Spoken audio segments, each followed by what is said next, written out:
Bonjour à toutes et à tous et bienvenue à Vars dans les Hautes-Alpes les gars, c'est la grosse kiffance, on est à la montagne. Aujourd'hui c'est la paracha de la semaine et j'ai Ellie qui va venir avec moi parce que c'est sa paracha, c'est ma paracha, c'est un gros kiff. Mais ça n'a aucun rapport de toute façon. Allez, trêve de plaisanterie. Bonjour à toutes et à tous et bienvenue pour ce nouvel épisode de la paracha de la semaine. Donc avant d'aller plus loin, vous savez ce qu'il vous reste à faire. On like, on partage et puis on s'abonne. Vous pensez qu'on va atteindre 2000 abonnés? Moi j'y crois.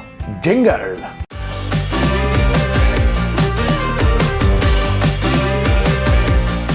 Rappelez-vous, dans la dernière paracha, Yosef finit en prison parce qu'il a refusé les avances de la femme de Potiphar. Non, je ne crois pas, non. Et on a beaucoup parlé du fait que si quelque chose de mal arrivait mais aboutissait à quelque chose de bien, ben le mal était annulé.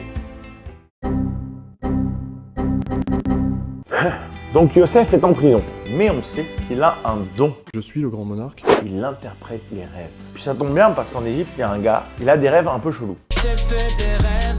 Et qui aimerait comprendre de quoi il s'agit. Ce gars-là, c'est Pharaon.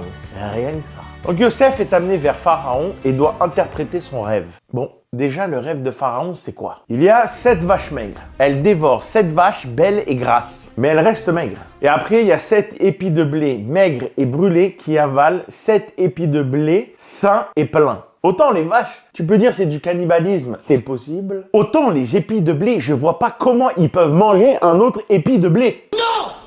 Dites-moi pas que c'est pas vrai! Mais Yosef, il a un don. Et il comprend les délires sous LSD de Pharaon. C'est tout simplement une hallucination collective. Pardon, je m'emporte. Il arrive à interpréter les rêves de Pharaon. Donc, il explique à Pharaon ce que veut dire son rêve. Il s'agit en fait d'une annonce. Il y aura 7 années d'abondance, suivies de 7 années de famine. Alors là, on est à un tournant de l'histoire de Yosef. Préparez-vous. Rappelez-vous, le petit, il a été trahi par ses frères, vendu comme esclave, jeté en prison. Et j'aurai ma vengeance. Dans cette vie ou dans l'autre. Et là, tranquillou pépouze, il propose un programme à Pharaon.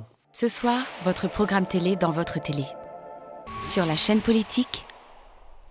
Il y a quelqu'un qui regarde notre chaîne là? Attention, le programme, il n'est pas en bois. Il est tellement précis et détaillé que Pharaon, il en est fan. Quand je dis il est fan, il est fan! Yosef est nommé vice-roi d'Égypte. En gros, t'as Pharaon, il est là, et Yosef, juste en dessous. Genre Yosef, il est passé de prisonnier à chef de l'Égypte. Et rien que ça. Comprenez mieux la paracha de la semaine dernière. Bon, maintenant, l'histoire, elle va commencer à chauffer. Ben ouais, parce que pendant 7 ans, c'est le grand kiff. Mais là, on va attaquer les 7 ans de famine. Donc Yosef, il a prévu le coup. C'est cool. Mais du côté de sa famille, vous vous rappelez, les 12 frères, ben c'est la famine chez eux aussi. Donc Yaakov leur demande d'aller chercher à manger en Égypte. Bah oui, du coup, il y a tout le monde qui est au courant du vice-roi qui a prévu le coup. La tête de ses frères, quand ils arrivent devant Yosef. Bah non, parce qu'ils le reconnaissent pas. PTDR, t'es qui? Et par contre, Yosef, lui, il a rien oublié. Et maintenant, il est vice-roi d'Égypte. Un claquement de doigts, et les 12 frères, ils ne revoient plus la lumière du jour pendant le reste de leur vie, hein. Nuit! Mais ça, c'est pas Yosef. Par contre, il a pas dit qu'il allait les accueillir comme des princes. Le Yosef, il va mettre à l'épreuve ses frères. Il va les traiter d'espions. Il va leur demander de ramener le dernier petit frère, Binyamin. Rachel donne naissance au dernier fils de Yaakov, Binyamin. Retiens son nom, il sera important pour la suite. Ouais, tout est connecté. C'est une série, les gars. C'est pour ça qu'il faut vous abonner. D'ailleurs, vous savez quoi? On va faire un truc. On passe sur YouTube en janvier. On sera multiplateforme. On revient à l'histoire. Les frères, ils peuvent pas ramener le petit dernier. Bah ouais, Yaakov, il a compris depuis Yosef. Je suis pas bête, je fais exprès d'être bête.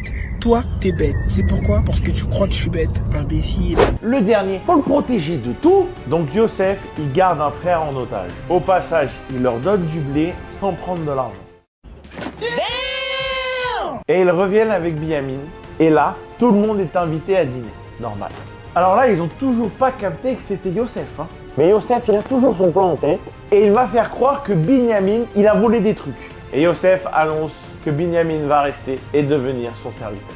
La paracha, elle se termine sur cet énorme cliffhanger. Mais j'ai une question à vous poser. L'histoire de Yosef, elle concerne plus Yosef ou bien ses frères? J'ai écouté un cours la semaine dernière. Et le Rav, il a presque plus parlé des frères de Yosef que de Yosef lui-même. Et je trouve que cette semaine, la réaction de ses frères est plus mise en avant que Yosef lui-même. Il y a un truc qui me saute aux yeux, c'est le comportement des frères devant Yosef. Yosef, il est très dur avec eux. Vous êtes dur avec moi. Et eux, ils sont là à se justifier en s'excusant. Ils s'excusent d'un truc, mais ils savent pas de quoi. En fait, ils sont là à se demander qu'est-ce qu'ils ont fait. Qu'est-ce qu'on a fait au bon Dieu, Claude? Ils cherchent.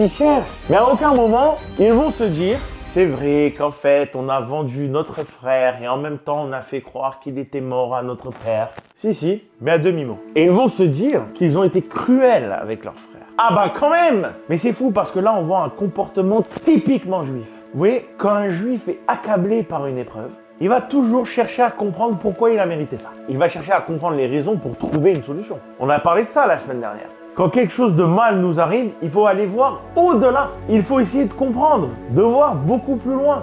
Quand il se passe quelque chose de mal, c'est que Dieu l'a voulu. Mais en même temps, il va nous envoyer un message.